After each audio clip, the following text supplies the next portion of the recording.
Good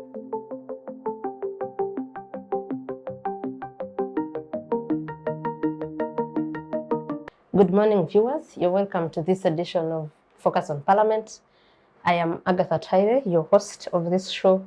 And as usual, we look at issues that, events that unfolded in Parliament this week. And we mainly want to talk about the youth issues. Today is International Youth Day. And the youth MP from Northern Uganda, Honourable Boniface, tabled a motion in Parliament urging government to prioritize issues of the youth and saying that they are in many ways left behind. We will briefly talk about that. Also, there's an issue of 40 million bribery where Honourable Twaha Kagabo from Bukoto South alleges that he was bribed, and I think he says by the Speaker, and he returned 40 million where the Speaker, the person who is accused, directed the Rules Committee to investigate the Honourable, who is also being investigated by the IGG, I think where the money has been taken as exhibit. And we don't want to look at that issue in isolation. We want to just look at the bribery allegations in Parliament of MPs over the years and how and the implications those have had on the working of Parliament. We also want to look briefly at the Kenyan election, mainly the parliamentary election, where the two parties, the two main rival parties, are neck to neck, and also in comparison with Uganda, we want to see how that balance that we see in Kenya, of I think one party having 133 members so far, and another 119, and how that works in Parliament, how we would be if we had that sort of balance. To discuss with me that, we have a lady that I have been asking to come for this show for a long time. She is former chairperson of PAC in the 10th Parliament. In the 9th Parliament, she chaired Kosase. Were you the deputy of Kosase? Yes, and this is former Soroti woman MP, Honourable Angeline Osegge. Welcome to this show. Thank you so much, Agatha, and thank you, viewers. Good morning. We also have Timothy Chemonges has been on this show several times, and thank you for always making time. Timothy Chemonges works with Parliament Watch, which also observes the proceedings of Parliament. You're welcome to the show, Timothy. Thank you, Agatha, and good morning to our viewers. I'm glad to be part of the show. You're welcome. Let's begin, and let's begin with youth. We can't ignore the International Youth Day that the UN set aside to make sure that all generations are involved for us to achieve the sustainable development, but also how this government is working, is faring in terms of involving the youth. The Honourable Youth MP from Northern Uganda thinks government is not doing what it is supposed to be. Appeals to Parliament under its powers given in the Constitution to urge or to compel the government to prioritize issues of the youth. But also I have heard previously, and I had wanted us to have the National Youth Council chair here, him complaining about how the parish development model does not involve the youth or does not cater for the youth needs. Honourable Osegge, please weigh in on government and Parliament's role in ensuring that the youth issues are taken care of. Thank you once again, Agatha. I think that the issues of the youth are quite diverse. Well, to government, according to what they normally say, they think they have addressed the issues of the youth because there is what they call the Youth Livelihood Program Fund. Yeah. And then there are many things that they have been talking about the youth. But like many other programs in this country, a program may be introduced, but it doesn't reach the intended beneficiaries. Or if it gets there, it is again the people who know how to go about issues, who go and benefit from it. So, well, this country has the larger majority as youth. And so that alone gives you a question, what is the special plan for the youth? And which is actually important. We need to plan for the youth. Though they don't remain youth, we need to acknowledge the fact that most of our population is youth. What is it that the youth need? They are talking about jobs. They are talking about their livelihood. They are talking about generally things that, because youth is the energy, the workforce of this country. Now, if they have nothing doing that can add to the progress or the development of this nation, they become a danger, because youth have the energy. And when that energy is not placed in the right places, then we are going to have something else. It is going to be a disaster. So, well, yes, something has been done for the youth, but I think more needs to be done. One, we don't need to look at the way things have always been. There has to be, how is the world moving on? I mean, the things are changing. Things are changing, but our thinking doesn't seem to change. How can we make sure that we tap into the energy of the youth? I think that is what government needs to think about. We need to get out of the normal thing of going to school, come out and get a job. Well, government cannot offer enough jobs. We need youth who are able to employ themselves, who are able to add to the development of this nation. Ask them. I'm glad sometimes when I watch TV, I see people who have gone into IT. They have innovated a lot of things. They have gotten softwares on banking, microfinance, and so on. And I think that is a good thing. But the kind of education that we are giving the youth will make them useful or not useful. Mm-hmm. Where we are at for long, we've talked about the curriculum that we are using as a country in education. You know, we are still training people. We are actually not training. We are educating people to look for jobs. We are not training people to make jobs. And so when somebody finishes school, it doesn't matter they have got a degree, a master's. Some of them cannot employ themselves, you know. So I think we need to change our education system so that we can produce youth who will not look for jobs, like Agatha, who is not looking for a job. She has been able to do something, make where your interest is. And if we learn to study our children and say, this is where the interest of this young man is, this is where the interest of this lady is, instead of this straight line kind of education and say you must be a teacher, you must be a doctor, you must be a lawyer. No, there are other things that people can do, and there are jobs out there. You know, even sports needs to be treated as a profession in this nation. There are many youth who are talented, but who have not tapped into it. Yeah. The other day I was watching our team coming back after representing the country so well, and they have not been paid. They were only given 5,000 at the airport. Who gives their national team that kind of thing? They have been out there, they have upheld the flag of the country, and then they come and they are given 5,000 shillings. I think that is discouraging. I mean, that is where you could see another opportunity for young people to exploit their talent and to add something to this nation. Look at all those sports people that we see out there, the Ronaldos, the who's, African teams. I was privileged to be in Ghana. Mm-hmm. And there is this particular footballer called Essien. Mm. I reached his house. And when I tried to find out about him, the guy is not even educated. But, you know, there's a way they have propped them up so much so that they realize the talent they have and they are able to contribute to the nation. So how much more someone who is educated, who has some knowledge, who can think beyond the common sense that every person must have. I think we still have a lot to do for our youth. But I also want to encourage the youth to look out for what they can do for themselves. We cannot continue looking at government. We know that government has failed, and the things they do are really not going to help the youth. Yeah. We need to give youth that ability, that capability to stand on their own, to do things for themselves, and to be able to contribute to this nation. Above all, to love this nation. Because if youth are frustrated and they hate this nation and they don't feel like they are part of this nation, it's going to cause us a problem. So yes, government still has a lot to do, but the youth must look out for what they can do for themselves. Okay. Yeah. Thank you, Honourable. Tim, you must still be youth, I think. So you would understand these issues better.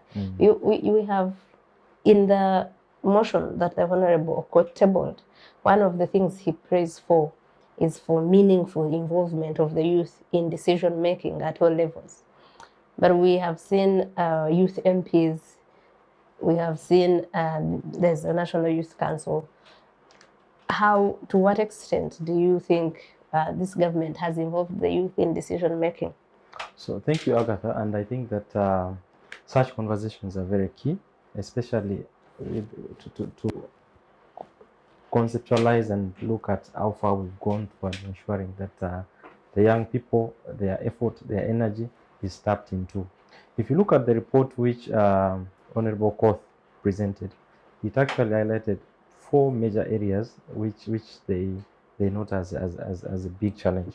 So one of them is on the involvement in decision making. The other is on these all interventions, the interventions which government is putting into place and how they have benefited or otherwise. The youth have tapped into them, the youth livelihood program, and now you have the parish development model as the second one. The third one is on the social services, for which they highlight as a challenge. There are many young people, especially after the COVID-19, who have been affected substantially on employment.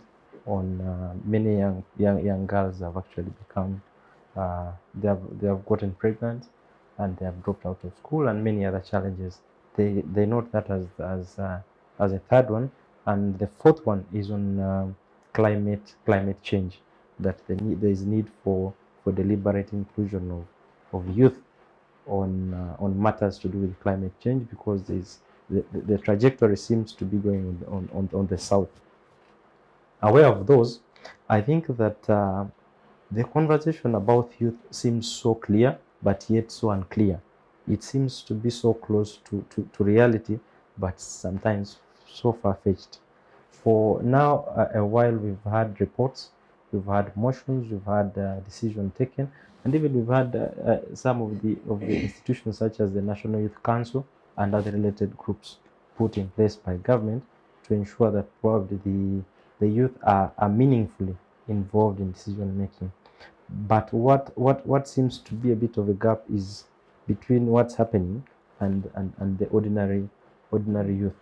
If you look at the report, it highlights a number of challenges, cutting across from the sports sector, from IT, some of those other challenges, mindset change, which are really beautiful. However, those how that is translated to be a reality and directly benefits the youth, there seems to be a gap, either because the youth have not galvanized themselves to be a force to reckon with, or just there is no interest, or there is no deliberate effort in ensuring that the potential the youth have is tapped into. Yet in reality, it's such a big force that if a country decided to take advantage of it, it will prosper. So I think there seems to be a missing gap. There seems to be a missing gap, and the youth, much as government is trying, the youth also need to be empowered with knowledge. There's need for mindset change to ensure that the youth also, on top of directly depending on what government should do, they can also leverage on their capacity, on whatever is within their space to move ahead, which is an area that we still need to put our effort into. But also, more importantly, I think that there is need for the young people to insist that those who are responsible in doing whatever they're supposed to do, they should do it, and that has to be key. That if we have funds which have been allocated to the youth, they should go to the youth. If we have policies which need to be put in place, they should be put there to ensure that there's an enabling environment for the young people to really prosper. Also, at the end of the day, you know that government cannot employ all the youth. We don't have enough jobs. Also, the other reality is the current setting does not allow, as we are today, the number of dropouts of school is such huge that if we believe that everyone must be in school and get a degree, and it's a bit far-fetched. So with those realities, there has to be a mechanism in which, first of all, the youth are given the environment in which to be able to do their things, but also aware that the young people today, they are more familiar with technology. We have We have the sports in areas of Kapchoro. You've seen the current gold winners. They are fairly also young. They are doing great job. If we put enough effort there, energy and some sort of consensus, we can actually gain a lot as a country on the same area. Okay. So that's it. Okay. Thank you, Tim. Honourable Osegge, the Honourable Youth MP, in tabling his motion, invokes Article 79 of the Constitution, which gives Parliament the power to make laws for the good governance and peace. You had been in Parliament for quite a number of years. Was it 50? Two terms. No. That's 10. To what extent do you think Parliament uses its power to do what it is mandated to do? And how much power actually does it have in actual sense? Well, that is, it's, I don't want to say a tricky question, but Parliament has powers according to the Constitution. But there is a difference between having the power and actually exercising that power. There was a time, slowly Parliament went on eroding its own power because they were abrogating their power to the executive because of the politics of it, the numbers in Parliament, the fear that members of Parliament are operating under. You know, the majority are actually operating under fear. So they don't use their reasoning to say this is right, this is wrong. And they forget the fact that they swore to defend the Constitution. And so you find decisions being made in Parliament, and you feel like when you're outside, you want to say, but is this what these people are supposed to do? You know, you realize that people are not working out of their own will in a free atmosphere where they can make decisions because they believe in them. They make decisions because they have been instructed to decide that way. And so it's very, very unfortunate because Parliament on one hand is supposed to link the population to the executive because they are representatives of the people. But most of the time in the recent past, it is not the case. Yes, you'll hear words being spoken, you'll hear statements being made, but to wait for that to turn into reality on the ground will be another thing. And so there is a kind of disconnect between the implementation and the pronouncements, which is very, very unfortunate. It has turned out to be a way of politicking.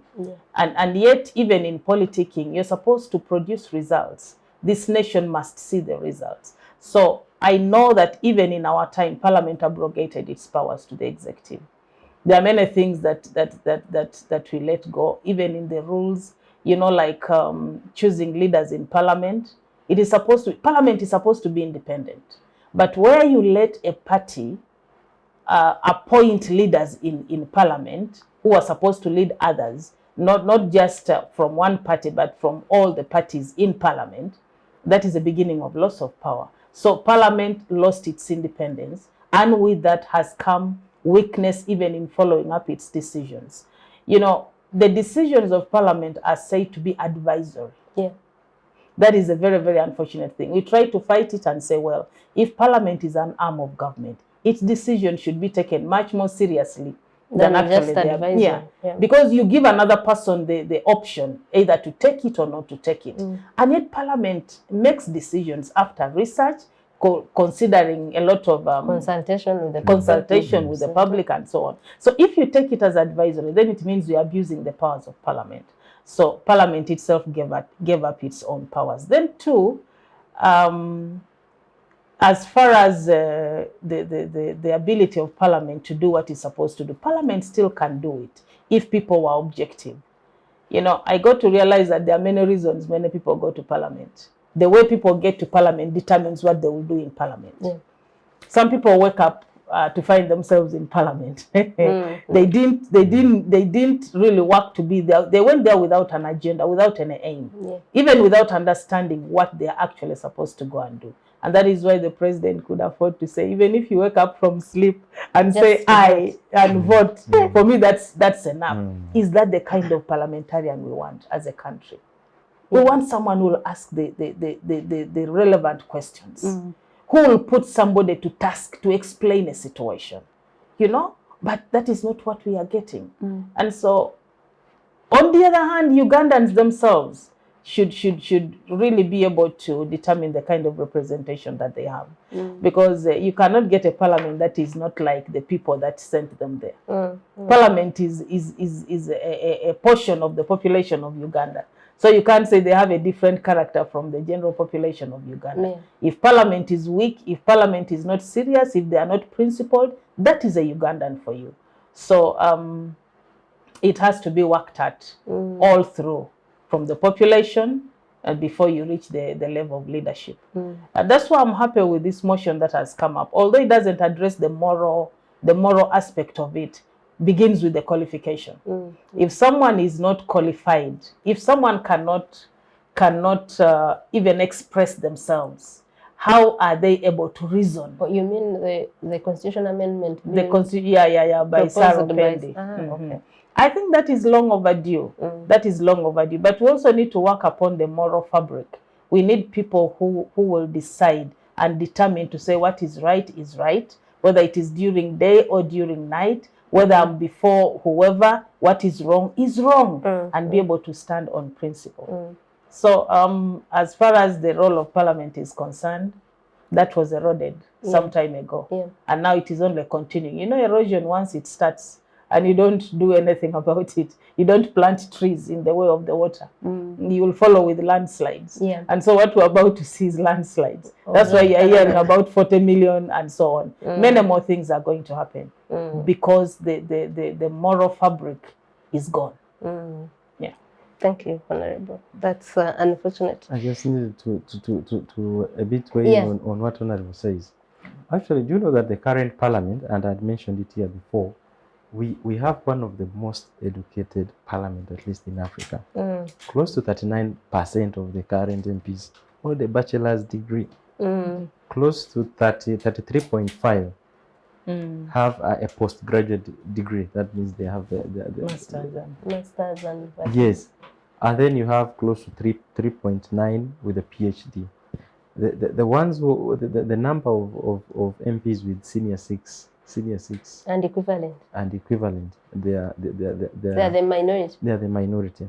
That's not to say that the qualification translates to the but leadership. it is to say that the problem there has to be a threshold. But the problem of that parliament is not lack of education. Yes. That's I agree, actually. It's not only lack of education. But lack of education is one of them. I think. And unfortunately, the other, you are not taught. To be morally upright. Yes, that's true. It's not gotten in school. It's a reflection of society, and we have a lot of work to do concerning that. So, Tim, we are told quite often that leadership is taken, not given. And I've had many people actually blame the young people in this country for not doing much. One time I was interviewing one of the senior citizens, and I said, a lot of people are wondering why you went quiet. And he said, it is your turn, you guys. When I was your age, I went to the bush, I did what I was supposed to do. Do you want me to go and throw stones with my grandchildren? But what are you, the young people, doing? How do you respond to that? Because, like I said, Okot asks for involvement. Why do we wait for another person or government to involve us? Is there any other way we can demand or take these leadership positions? So, Agatha, I think that every generation should be able to choose what their cause is. I think the previous generation seemed to be insisting on pushing the agenda, but by and large, one of the commitments I think that this generation has had is that they are not going to overthrow any government, and that means that some of the options they are left with is to insist, is to push, is to demand, and use the available mechanisms to ensure that they get what they really deserve. So if you look at political parties like FDC under the leadership of Doctor, they have not No, currently of of you Amuriat, mean but previously? previously. Yeah. They have done a substantial work to Mm. ensure that they push for democracy, Create awareness. and they can really do much. But you see, you push as much as you can, Mm. but there has to be continued demand, continued push. The masses have to be continuously made aware and provided with alternatives of within the legal framework. And so what the young people are left with currently is, apart from pushing and demanding, is to play a role within their spaces. You may not come at the level of member of parliament, but even at the local level, there has to be. I've seen at the local level, the young people are fairly doing well. At the local government level, they are doing well. It's just that probably there could be not much media coverage and attention. But by and large, even at the local level, there is something that the young people can push to ensure that the young people are made aware. The things to do with their capacity. Of course, you see, government has the capacity to ensure that it provide, if it's education, and actually our current education system needs a total overhaul, and that's what the report by Honourable Court proposes, that there has to be an education system that addresses the current challenges, but also it's in reality with the current dynamics in the economy, but also generally as a country. Yeah. And so those are some of the opportunities that the young people have.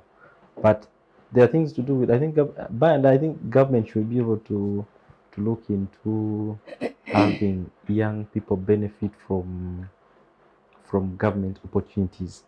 Those opportunities will look like things to do with the parish development model. Yeah. Like 30% has to be cut out for the young people. That we have government contracts, we have government, some of the opportunities that government provide. There has to be a deliberate cut for the young people. But also, sometimes, you know, we have a huge number of young people not proceeding to a degree level, but they have some skill. So even those skills could be recognized to be able to pitch or get government opportunities. Yeah, I saw Honourable Akelorusi talking about the 30% quota that she says Kenya has, and so the Ugandan youth should also benefit from it. Honourable Osegge, what would you say is the problem of the youth in this country? If you also agree with some that say we haven't really been assertive, proactive enough. I think we can't blame the youth entirely. Yeah. The youth, first of all, need to be directed. They need to be guided. They need to be given a conducive atmosphere, like my brother has said. There are many things that have not been done. I think we are focused in one way. We are not giving them many options. And so when what we are looking at does not work out, the youth kind of throw their arms in the air and say, now it's not possible. I think that there is also an issue of, while there is allocation from government and opportunities from government, we have agreed that it's not possible. Government cannot provide all that is needed by the youth. But the youth also sometimes don't know where is profitable, what is profitable in this nation. Sometimes I tell my kids that you're a popcorn generation. You want something quick. You don't want to make your hands dirty. You want where you sit on a chair and behind a table, a desk, and it is the foundation. It is the foundation, and you can't blame them. But now to have them see where there are opportunities, real opportunities that they can exploit and make themselves useful citizens. We did not train them to do that, so they cannot see it. And that is why they have become some what I call popcorn generation. But that notwithstanding, they still can be taught. You know, they can still be directed on what to do, because if it is deliberate, if it is intentional, more education has to be done, sensitization has to be done. There has to be a deliberate action. Even if we give them that 30%, without showing them really how to make use of it, it will not turn out to be anything. Look at the youth livelihood fund. Yes. When you look at the teams that have the groups of youth that have benefited from that thing, it reaches a point and collapses. There are very few who have managed to work through it and become somebody. Many of them reach a point and it just collapses. Why? Because the ability to stand through the storms of life is not inbuilt in our youth. Why? Because of the foundation still. We trained them to know that they just get something and it will be okay, but not to give themselves like challenge themselves. It is very rare that you find youth challenging themselves and say, if it has not worked in this area, I can exploit the knowledge I have to do something for myself.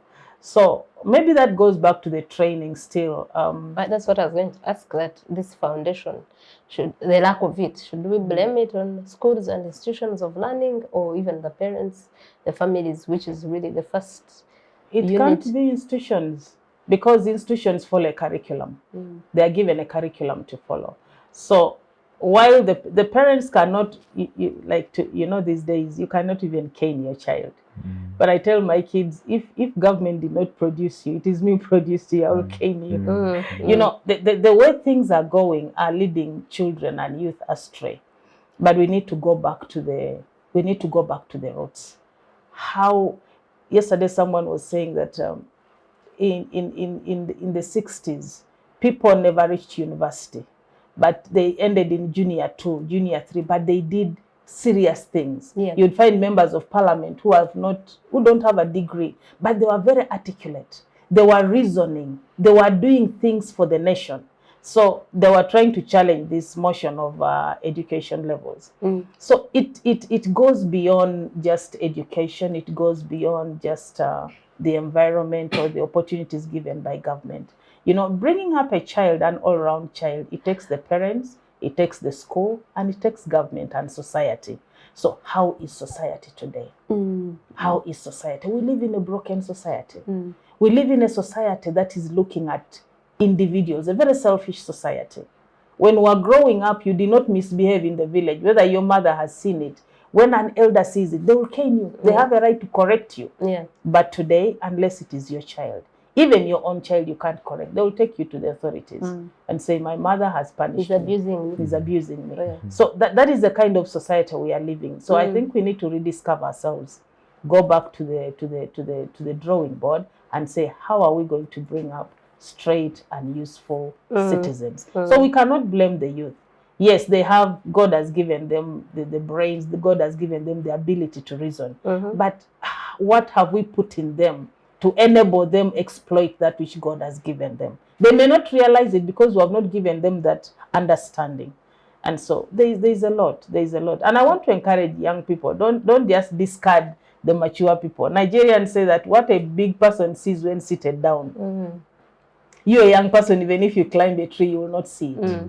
So I want young people to be able to embrace the old and learn from the old and pick what they can pick from the old, not just to run because they are youth and that is all about it. No, it is not just about youth, because even the old were once youth.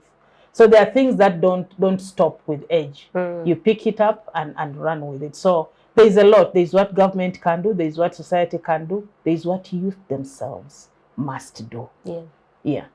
Thank you, Honorable. Tim, the last question on this one.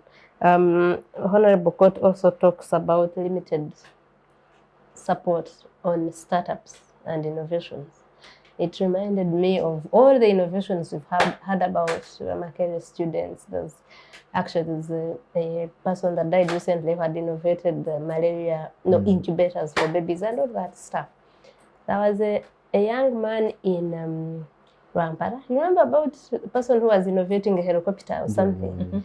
There's another one who was on TV recently who had innovated like an excavator. Yes.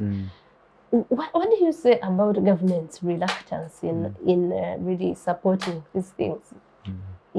And do you think Parliament can do anything about this reluctance?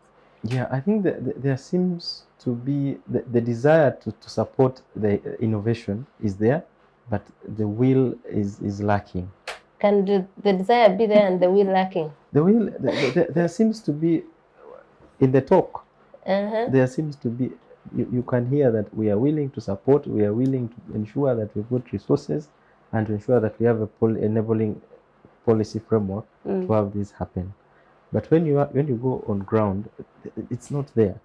Even those probably who are in advantageous positions, like in Makerere, those in spaces which they can have a bit of advantage to be seen, there seems to be no effort, either because it's not a priority, but for probably it's just it's not one of those things that government would want to.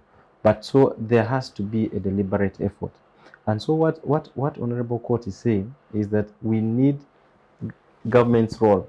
So we have young people who can invent, being able to identify, support them. If there's provide a young person who can invent a helicopter that flies from here, that means with support they can invent something more. That's right. But also that means, if you look at it from the extensive point of view, many young people seem to suggest that the technology, we are in an era where technology is, and young people seem to be a bit more familiar with how technology should be.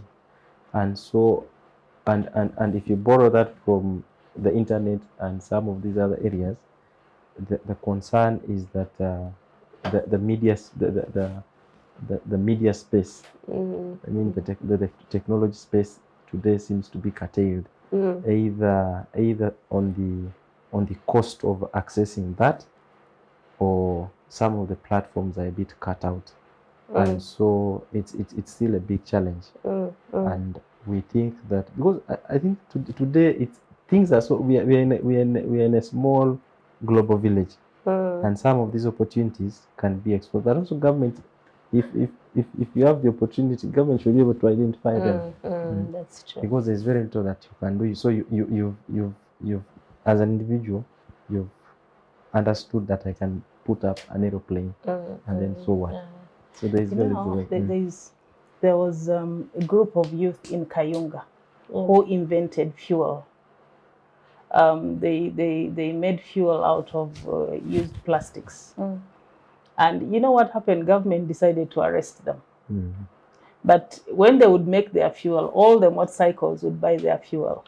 All those small matatus around there would use their fuel. And they would actually move. Yeah, they would move. They would have no problem. But what happened was that they were arrested. And they said they were doing something illegal. So you'll find that government is not really encouraging innovation. Yeah. What I would think government would do is to get them, if they are rudimentary, give them the necessary training, provide them with the requisite tools and the environment, and probably the material that they need to make it up to standard, the standard that they need to, that is acceptable. But arresting them, I think, was very demotivating. Yeah. So there are many things youth can do. Some of them are actually afraid. That helicopter, we had a chance to visit where they had taken it to Jinja somewhere on there is a small airfield in Jinja. So we went and saw that helicopter and we thought it was amazing. Yeah. But even the minister, no support. There was no support. There was no support. And I think, I don't know whether there is a force behind government that feels threatened, that if we innovate and get out of a certain chain of some people who have been established, when we break through and break out, maybe it threatens some other person. It threatens another person's business empire or something like that. Because I don't understand why we would not promote that kind of thing. Yeah. So there is a lot that youth can do. And now that's why you find many of them have become what Nigerians call Yahoo boys. Yeah. But that is also an innovation, you know. Although it is in a wrong way, it is something that can be brought back and redirected. And they tell them that, okay, you have this understanding, you have this knowledge, you can use it to do ABC. But, you know, when they don't find a way through, they'll find a way to utilize what they have. And most times it will be the wrong way. And that shows you that they should be redirected. Yeah. So Honourable, you spoke of the education of the previous years, where someone would stop in P8 and whatever, but be more maybe eloquent or more skilled. What happened now? Is the problem with the difference in education of now and then? Is the problem with the people that they don't make the same people anymore, like Ugandans say these days? I think they built an all-round person at the time. You know, today when you go to school, there is no sports, there is no music, there is no extracurricular activity. There is even no agriculture, practical agriculture. It is about books, academics. And so what does that shape? It shapes a white-collar job seeker, not someone who can think outside, who can have his garden of tomatoes during holidays, harvest it and sell, who has known how to economize money, because when they sell their own thing, they know how to utilize their money. It pains them. They are not wasteful. So cutting out some of the things from the education system has also caused our children to miss a lot. And so our youth have grown up in a straitjacket. They don't know that there can be life outside books. You can have books, but also use your hands, you know, and other things. So in that time, I remember my mother used to tell me they would train them even how to cook, what they could call home management. You are in school, you are doing your academics, everything, but you also have to, you are a woman, you had to be a home manager. And when you look at the women of those days, I'm sorry, No, it's they were very good home managers. Will come for you, but it is okay. Very good home managers. Why? They were given that opportunity. They were given that training. We have denied our youth a lot of things, and I think that that should be blamed on us, the elders. That should be blamed on us, the policymakers. Should be blamed on us who have been given the opportunity to lead and to guide. So the education system has changed, very much so. And today, a teacher will not know their students like the teachers used to know then. At that time, a teacher would know the weaknesses of every child, the strength of every child, and advise. These days, there's even no career guidance. I don't know if it is still there. At least for the times I've had, it is minimal. There is no career guidance. Career guidance was important because you would see the strength of a student and advise them. If you are going to go ahead with education, this is what I see in you. This is what you should do.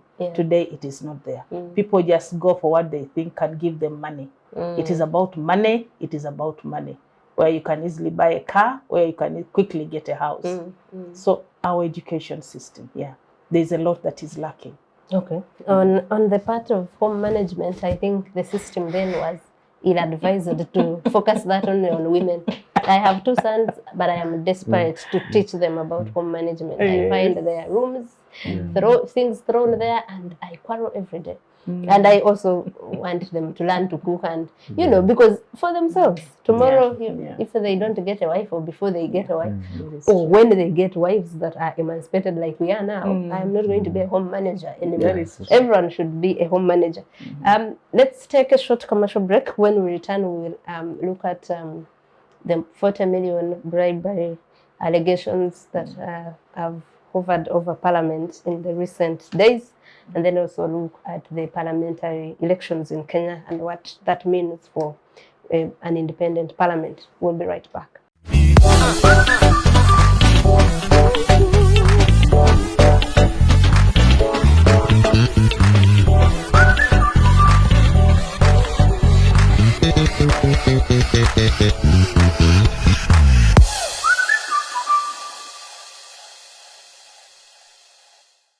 Every Friday at 2 p.m. on Civic Space TV Online on Facebook and YouTube. We invite you to be part of this conversation. Civic Space TV, freedom always. Thank you for staying with us. We're glad you're still on Civic Space TV and in the program of Focus on Parliament.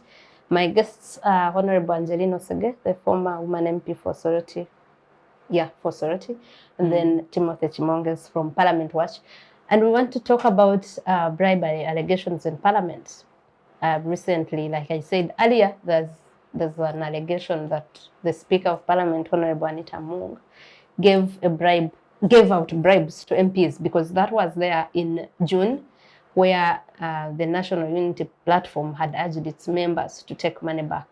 No one had taken money back that time, but now one of the MPs, the Bukoto South Member of Parliament, came up and said he is returning this money. In fact, he first returned it to the leader of opposition, who said, I don't know where you got it from. You take it where you got it from. I don't know if that is true, because the understanding was that every MP got that money. And this particular MP is being told to, the Speaker has instructed the Rules and Disciplines Committee to investigate him, that she never gave him any money, and that what he's doing is bringing Parliament in disrepute.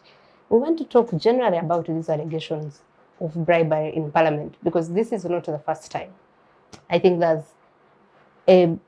were allegations of bribery in the 7th Parliament during the removal of term limits, where MPs are said to have been given 5 million. There have been allegations of bribery during age limit removal, I think, which was later said to have been for consultations or something like that, but they have been all over, and there have been allegations of bribery in the committees of Parliament, especially accountability committees, where people say that they give bribes to be let off the hook. Honourable Angeline Osegge here was a leader of 2 of the accountability committees in Parliament. Kosase then in the 9th Parliament, and in the 10th Parliament she chaired the Public Accounts Committee. Please tell us about your 10 years in Parliament and what you've heard about these allegations, and also what implications do they have on the Parliament's image and independence. Thank you once again. It's a very painful thing. When I first went to Parliament in the 9th Parliament, after a few months, I was kind of disappointed, and I told a few of my close friends and advisors, I said, I think I'm going to resign. And they asked why. I said, what I expected is not what I'm seeing in Parliament.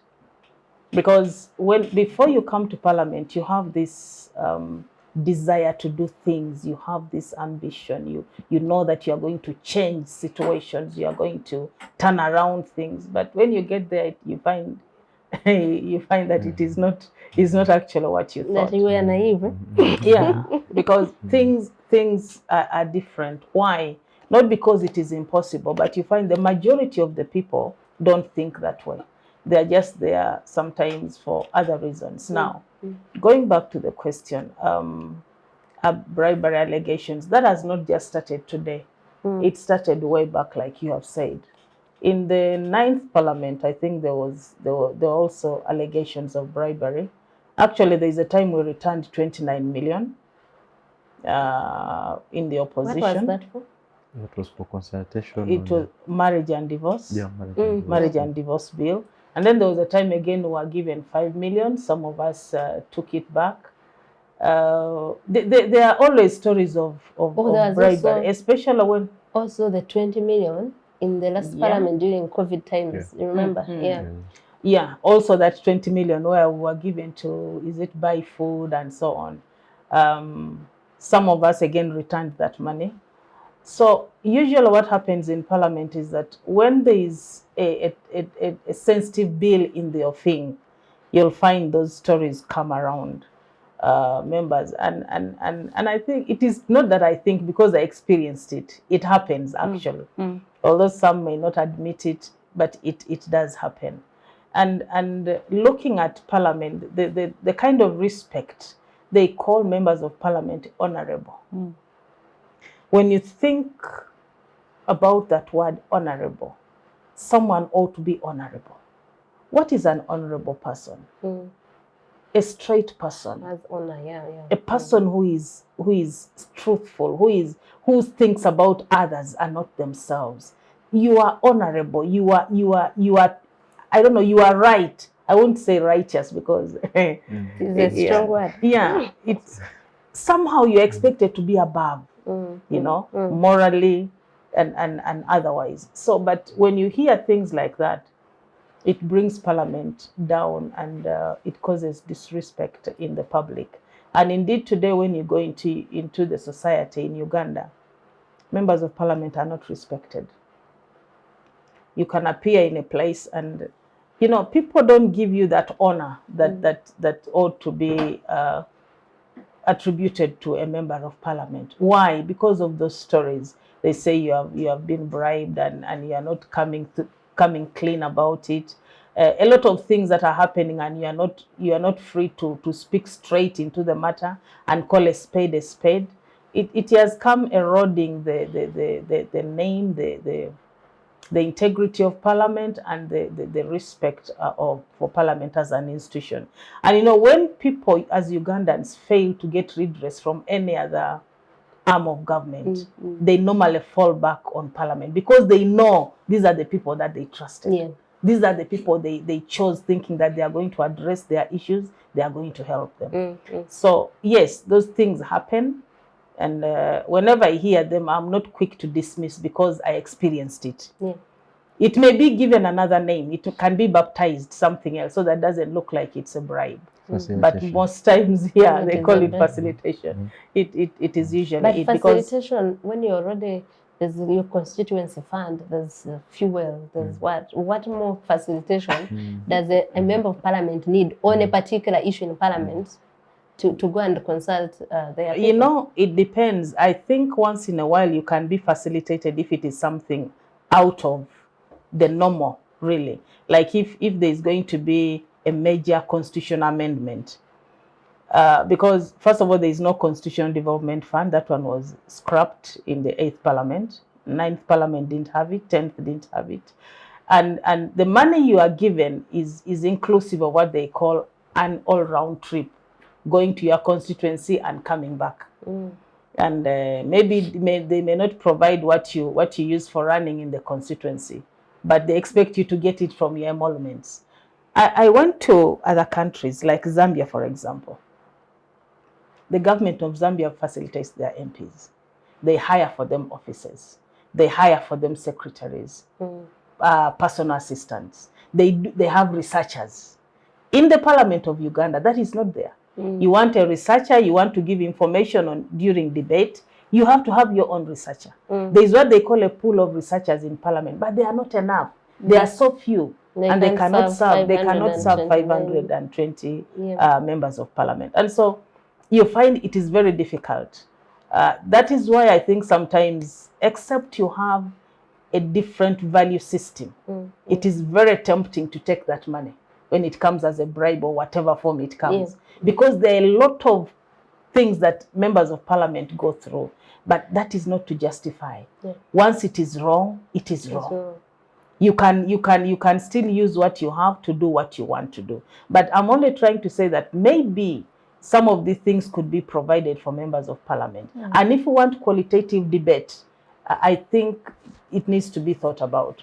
A parliamentarian has to have a researcher, a personal assistant, an office paid for by government. Some of the members of Parliament, even in Parliament, don't have offices. Their offices are in their cars. I think now they do.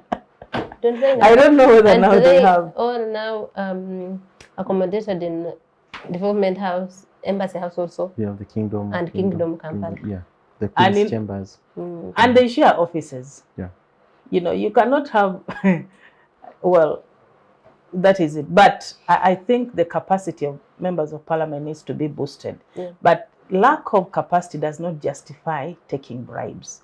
When you look at the state of this nation, the economy of this country, you look at our voters, and then parliamentarians are one of the best paid in this country. And then you are still going to take a bribe on top of that good salary that Which you is earn. why I wanted to ask why you say you can be tempted to take it. Yeah, without other values. If you don't have a higher power that you pay allegiance to, you can do it as flesh and blood, as a human being. Because there is no money human being is insatiable. Mm. A human being is insatiable. Whenever there is anything you can benefit, they will always run for it. But you have to have values that you hold on to. Yes. So that has eroded completely the name, the image, the integrity, the respect for Parliament in the eyes of the public. And I think it has to be worked on. It has to be worked on. While the PR of Parliament has work to do, members themselves have to look at why they are there, who they are, the people that they represent. Are they really representing them? Because you can't represent people. They don't have what they need to have, and you continue getting for yourself. I think it is wicked. That's true. It is wicked. So there is no two way about it. But it goes back to how they came to Parliament. I agree. I think it contributes to that. So Timothy, the years you've spent in Parliament doing research and observations, how, to what degree or how widespread is this issue of bribery allegations, and what do you think causes it? So I think what Honourable says is fair. It gives a fair picture of what ideally happens. And if you look at how our electoral system, how a member of Parliament comes on place, the cost seems to be extremely high. You get into Parliament, you are in debt, you've spent a lot of money, and so your desire for money is extremely high, which suppresses your capacity to resist it. And with that, any allegation of corruption, whether true or otherwise, affects the image, the integrity of Parliament. Also, it affects the performance, because then you are not able to objectively legislate, you are not objectively conduct oversight. Yeah.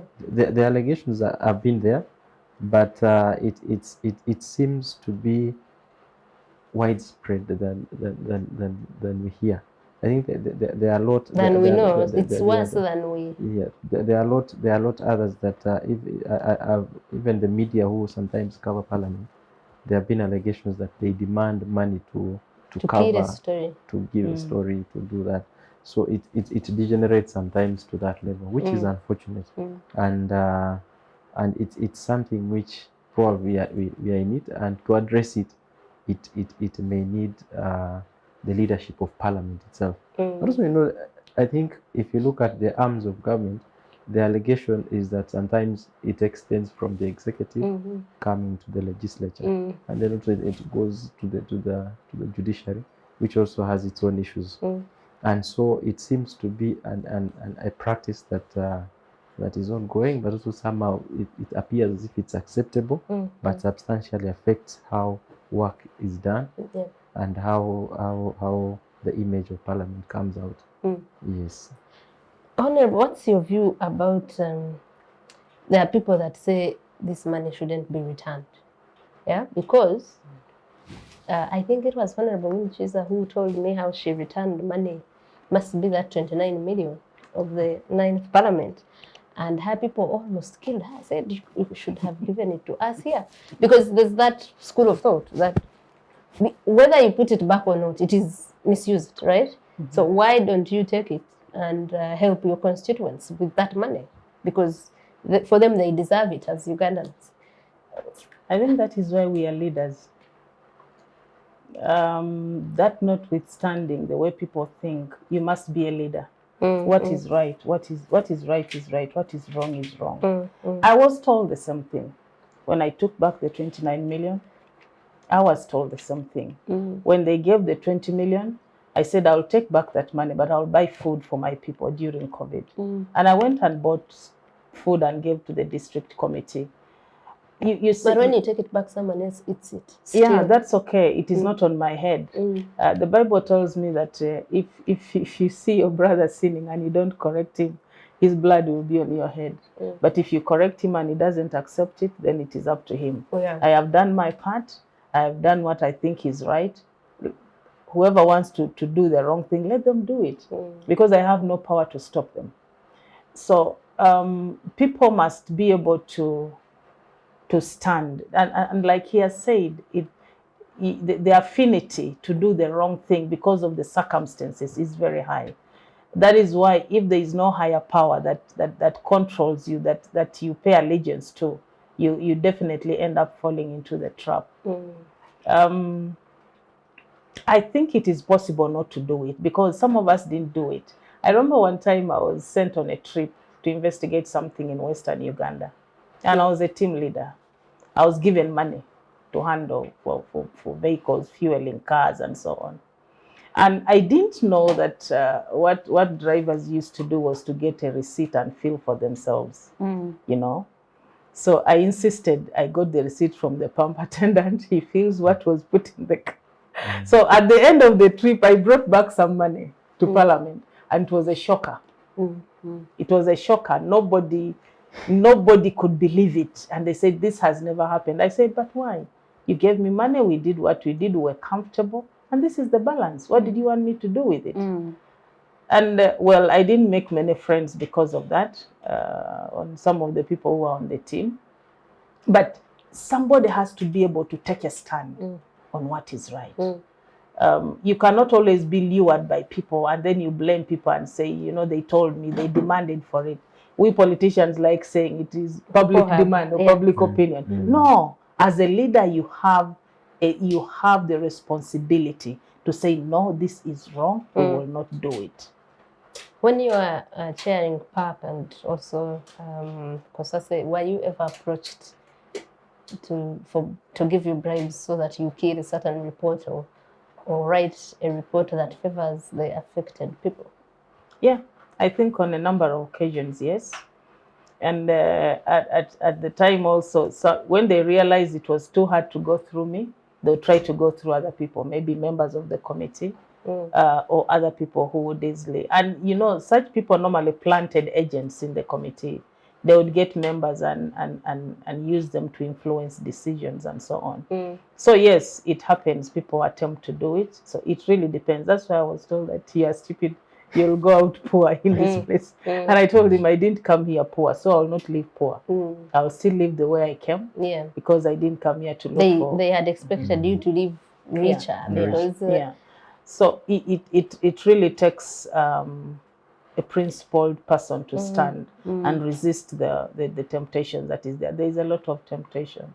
There's a lot of temptation. And that is why I on the other hand, I would think that Parliament needs someone who is settled, someone who has been out there in the corporate world, in the working world, and has known how to, you know, maybe has built themselves and who has a name to defend.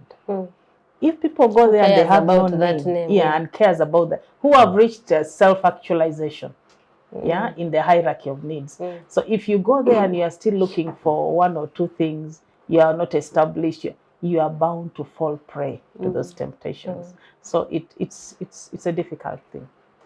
Timothy, how can this vice be curbed? Is there a way, or are we already captive? I think looking at that could be addressed from the top leadership at Parliament, but also you know that it being attached to also the executive, sometimes you find that how the leadership in Parliament comes in place, sometimes also has a bit of concerns which members raise, and so that also it may affect the objectivity of how some of these things are concerned. However, there are those which are within the powers of P, that say at the leadership of Parliament itself, at the leadership of the committee, that you can handle at that level. And so also that goes on the individual members of Parliament. So you have the political parties also have a say. You have the leadership committee, you have the leadership at Parliament, but also that has to be addressed from how the members of Parliament come on board. You use a lot of money to be a member of Parliament. You are heavily indebted. Yes, so that also first of all compromises you. If you're not in position to say that I'll use money, you have to inject money to do facilitations here and there, to do whatever circumstances to find yourself there. So when you come there, so juggling in there also depends on your personal integrity, your strength, and your objectivity on how to handle the matters. Yes. I see. Honourable, my last question on this, but I could ask you to also maybe briefly talk about what should be done. In the 10th Parliament, I think, we had mooted and laid down a proposal and brought it to the administration of Parliament, having seen it from other countries, the way members of Parliament are elected. We had proposed that we change our system of elections. There is what they call proportionate representation. In this kind of system, you'll find the parties are the ones that campaign. When a party campaigns, the candidate, the MP, is not fronted at that point. It is the party. And that will teach Ugandans to vote for a manifesto, not to vote for a face, not to vote for money, but for ideas. Because parties will go out there, present their manifestos, and they will be voted based on that. And then when a party has won, depending on the percentage that they have gotten in the vote, then they will go back and get MPs from within. They have internal systems out of by which they will get their MPs. That would reduce the level of bribery during elections. And 2, it would cause allegiance to the political parties. 3, it would improve on objectivity while in Parliament. Yeah. But it was rejected. It was rejected before it saw the get light their of money day. and eat it without being accounted. Yeah. So that is one way that can be done to reduce the kind of bribery which starts from election time. You know, the electorate say, in our place, they say, Atiakainos shoot. That means, let's go our separate ways from the voting day. Give us ours and you go. And So they will demand from you, you give them what you give them. They know that that is it. And so even the leader who is being elected will know, I have paid for this. I am not obligated to go and demand for services for you because I paid my way out.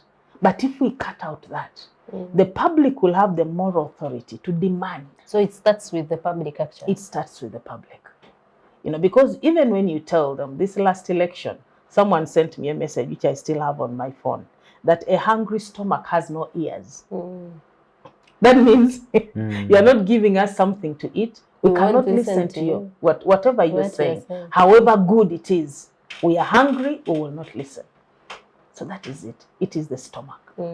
So, but we can But still... also that would also mean that you can't really entirely blame them. Because if they are hungry, and that's their only chance of getting something from their leaders, there must be something else that causes the hunger in the first place, that has caused this level of, what's the word, of reducing people to being beggars and stuff. That there has to be something else where the blame, where the problem originates from. Of course, the system has not given people that capacity. And right from the onset, especially for us in opposition, we believe it is one of the principles of the government in power to impoverish the population so that they are easily governed. A rich person, economically sound person, well established and, you know, independent, you can't just bully them around. Someone told a story of, I think it was Hitler, who got a chicken and showed people and plucked off all the feathers. And you know, as they were plucking off, the chicken would clack, do they call clacking, until all the feathers were out. It was bleeding. But after that, he threw maize grain to the chicken, and the chicken came back and ate and jumped again on his laps. And it forgot that that was the same person that punished it, that plucked off its feathers. That is the psychology that is being used on Uganda. Yeah. Honourable, my last question on this particular 40 million bribe is about procedure in Parliament, maybe. The Speaker, like I said earlier, has instructed a committee of Parliament to investigate this person. But the Speaker is implicated accused. to be being the one to have given a bribe. And this is not the first time. The speaker in the first session of this parliament, I think she was deputy speaker then, but sitting as speaker, ordered for the investigation of Honourable Atuhaire over what they called attacking her or something like that. And I'm not asking about her per se, but I'm asking, when you are in parliament, if an issue like that arose, that where the speaker is involved, what other way could it be dealt with so that the person who is an interested party is not actually the one seeming to be punishing the other party? You know, just like systems have failed everywhere in this country, so has Parliament. Now, you remember in the age limit case, we went to court. I think the only way to get redress would be for someone to go to court. Now, in this case, the laws were made assuming that everybody who is exercising the law is objective and is true to the law and is right thinking and not selfish. When in the case of the head of an institution being accused, I think she would not be the same person. She's a jury and at the same time, what do they call it? Jury, prosecutor, many things. Everything, which is in itself, in itself is against the principle of what do you call it? Justice, natural justice. Yeah, natural justice. Yeah. So I think that what should have happened if the person had brought back the money and said it was given by the speaker, probably somebody else could have come in to investigate. I don't know whether the IGG would have come in or... I think the IGG is already investigating because they had invited the right honourable on this show and he said he was at the IGG's office being... The IGG even took over the money. So there seems to be two parallel investigations. And once the IGG has taken over, then the Committee of Parliament has nothing to do with it. Because now the Committee of Parliament reports to the Speaker, who is the accused. Yeah. So it is not right for parallel investigations take place. Normally, if a situation is brought before Parliament and courts of law take it up, then Parliament stops. Because there is what they call sub judice, the law of sub judice. You are not allowed to question even anything that is before the courts of law. Yeah. So once the IGG has taken it up, I think Parliament now has no say. They should just wait for what is going to come out of the IGG's investigation. Yeah. But the difficult thing is this is the head of the institution and it is an independent institution. They are the ones who decide on what happens. She invoked certain rules, 75. So maybe the other people will think she's also following due process, but that conflict of interest. Yeah, when you are the one in the matter, I think even the rules don't apply. Yeah. You cannot invoke the rules when you are the one being accused. Then there's a need to cater for something like that in the rules, where the speaker is in that situation. There should be something the rules say about how it should be handled. You know, the laws normally are amended given occurrences. The rules were made in such a way that nobody envisaged that kind of situation. Yeah. But now that it has come up, maybe the next rules of procedure, it has to be considered. Well, if that's the Parliament, that is not, let me not say much. But we don't want to leave today without talking about the biggest story in the region, the elections in Kenya, where the presidential race is... people have been saying it is neck to neck, but someone said that is not neck to neck, it's something else. I am very sure even the people that had envisaged it being a tight race didn't think it would be that tight. Where the Deputy President, William Ruto, is running neck to neck with the former Prime Minister and opposition leader, Raila Odinga. But what we want to focus on is the parliamentary race, which is as tight, which has been as tight as the presidential race, with the two rival parties, one having 119 MPs, I think that is UDA, and the Azimio having 133. What would a balance like that, Timothy, make Parliament look like? Because here, the biggest problem we've had, and people have said, is that we have a Parliament that even opposition can't pass through anything meaningful as long as the NRM doesn't want it. Many times the NRM does not want it. So what would a balance like that in Kenya, that status, what would it make our Parliament look like, or the results from it? Thank you, Agatha. I think the elections in Kenya gives Uganda a fair challenge as far as democracy and how things are done. There is a lot to borrow from the Kenyan elections. Not to say that it's a perfect democracy. I think they have also their own shortfalls, but comparatively with our systems and Actually, how we do our they took things our constitution and implemented it. So they have done fairly okay as far as transparency is concerned, as far as the independence of institutions is concerned.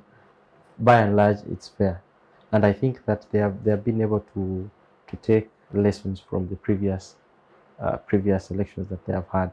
You will take note that there seems to be improvement on how things are done in the different election sessions. So the current elections have had a bit of transparency, but I think there seems to be confusion on who is giving the results. This one is giving the other. But specifically on the question of the MPs, before the 12th parliament, I think theirs is the 12th parliament that just ended. Towards the end, there seemed to be a bit of tension, and the house had been divided into two. One on the side who would support the current government, and I think the handshake partner, who is Raila, and one in support of the Hustler Nation. And the environment within the house, if you would follow, it seemed to be very toxic. And the objectivity on how things are discussed was not there. And my projection is that as we now move to the 13th parliament, the same script is likely to reflect that discussions and happenings at parliament are likely not to be objective, at least those that touch the top leadership of the country. There are others which, yes, there may be consensus here and there, but on those unique circumstances that require firm position as far as parliament is concerned, it may affect the objectivity of how decisions are made. But that, if we are to look at it in our current system, because parliament has the capacity to actually impeach the president, and in their setting, in the Kenyan setting, if you look at the previous government, at the county level, where you have the governor, who the county assembly, they're able to impeach the governor. It only happened within the county assemblies that they were able to impeach some of the governors, and Senate approved. So that with this kind of tight competition, where currently, as if you look, each party seems to say that we've tabulated our results and we are winning. The other side is also saying the same, and so you are likely to see probably electoral petitions, but also the same toxic environment is likely to extend to how the next government will be run. But also looking at it from our setting, you'll notice that the independence of parliament is not derogated. At least you know that there are MPs who are objective, notwithstanding the challenges probably will be their corruption and other things. The objectivity of parliament, the independence of parliament to decide and to channel and decide how the country should move is very, we will be informed in that line. Honourable, what stops us from having an outlook like that? I think in the parliament you are in, where you were on FDC tickets, you must have been less than 50. Or 36. This parliament, how many does the entire opposition altogether? It's about The 100. ruling has 312. Huh? The ruling has 312. Yeah, so you see that level, it cannot really meaningful legislation where you want to challenge what the ruling party is doing. You cannot achieve it with that kind of. Why haven't we and our political parties? Why haven't we sort of gotten that to that level? First of all, I would like to observe that really it didn't have to be because of the numbers, because being in NRM or the ruling party does not make what is wrong right. What people need to be able to think is to think for this country and to love this country. It wouldn't matter which side of parliament you are sitting in. What is good for the nation is good for the nation, you know. So now that brings you to the fact that people are not objective in their thinking. They are just told what to do. And yet you realize in the 10th parliament, you already talked about voting and how. Yes, there were rebel MPs. Yeah. Those were people who tried to be objective, and they were termed rebel MPs. Ideally, a member of parliament is not supposed to be done by their party, because they came to represent their people. So what a party says, if it is not good for the people, a member of parliament should be free to object and say this one will not work, it is this one which will work. But in our environment, that is not there. And so one of the things that is making us fail or not be what people expect us to be is that there is no freedom for members of parliament to exercise their right, to exercise their authority and the responsibility that were given to them by the people. There is fear for themselves, for their lives. If you often went against the position of your party, especially those in the ruling party, you'd be endangering yourself. You are also endangering your family, according to what happens in this country. And so sometimes people tend to either keep quiet and let things pass, or play with the tide, go with the tide. Why? Because you want to protect your family, you want to protect yourself, you want to protect your loved ones. There is no objectivity. There is they are treated like they have no brains to think for themselves. And yet of course that denies us the most needed decisions, the crucial decisions that would help this country. Because you have no right to object to anything. You have no right to question anything. If you question and you're in the ruling party, you are termed a rebel. So it begins with the understanding and allowing that freedom, that this is a representative of the people, these are representatives of the people. Actually, in a good democracy, executive would be listening to parliament. Because the parliament is the voices of the people. They would say, this is what the people of Uganda are saying. When parliament speaks out, the executive would be, because according to the constitution, the executive is an implementer. But in our case, things have been turned the other way around. They are the ones who give orders, and then parliament follows. Parliament does not do what is supposed to be the one instructing the executive, because they are implementers, yes. But that is not the case. Why? Because I think we've just lost it. No, it's okay. When it comes back, we can always return to it. But I had wanted to talk about, Tim talked about democracy. Maybe that's where your point was, that we have a developed democracy the other side. But here we can give examples of the recently held by-elections, if we have forgotten about the actual election, where you have the entire state machinery going against one person. And of course, it is deliberate that the NRM has 312 MPs out of the 500. And they really look determined to keep it that way. So I think maybe the better question would be, what can the other parties do to wrestle that from that power from the NRM? Let me start with you. Let me hope the point will come back and we don't miss it. Yeah. I think it is an uphill task. One, because all the things that you can think about are dependent on the environment that you're operating in. As long as the environment is not free, it's not conducive. Whatever you think about, because we are in a suppressive environment. We are under an oppressive system. When you try to lift your head in one way, you will be pressed down from the other direction. Yeah. So that one will only now push us into unconventional ways of doing things, which we have said as Ugandans that we don't want to go back to that.